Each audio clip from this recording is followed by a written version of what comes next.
music as an identity. Does music or what we listen to make our identity and define us? Or can we actually listen to many things without giving up who we are and really expand actually our horizons?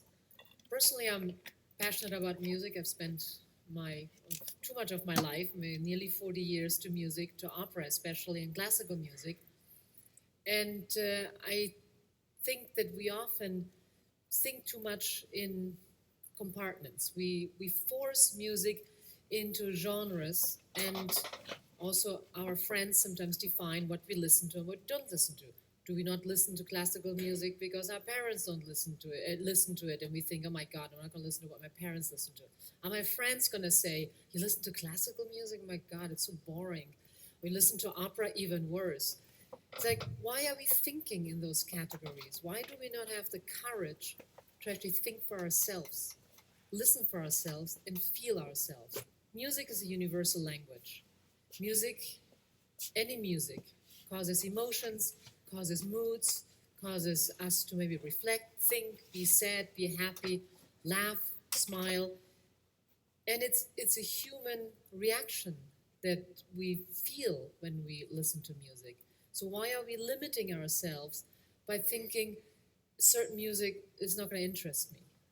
And I think we need to be curious in life in general, but especially also towards music that in essence is the same. It's black dots on five lines.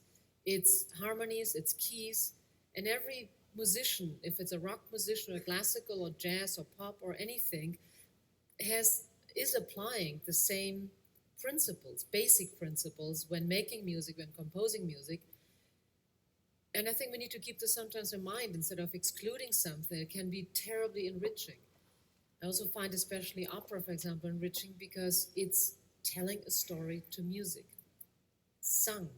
The voice is the oldest instrument that we have. Humankind has a wonderful instrument that has been around for thousands of years, and it's still. There's music around that was written 300 or 400 years ago. We still listen to it today. How bad can it be?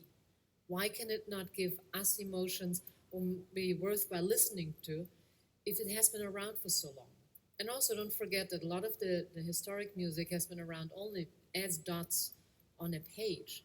Now, for the last 100 plus years, we could record everything, we can reproduce everything, and it's instantly available.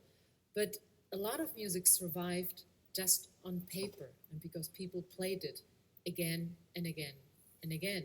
So there's value to it, and I think it's worthwhile exploring this value instead of pushing it aside and saying that might not be for me. And also, I think we sometimes are too conditioned by what surrounds us. And there's some surprising facts about classical music that might surprise you or might not. But for example, Baroque, which music was written about 300, 350 years ago, and jazz have a tremendous amount in common. Baroque music has a bass line, a basso continuo, polyphonic chords that were played simply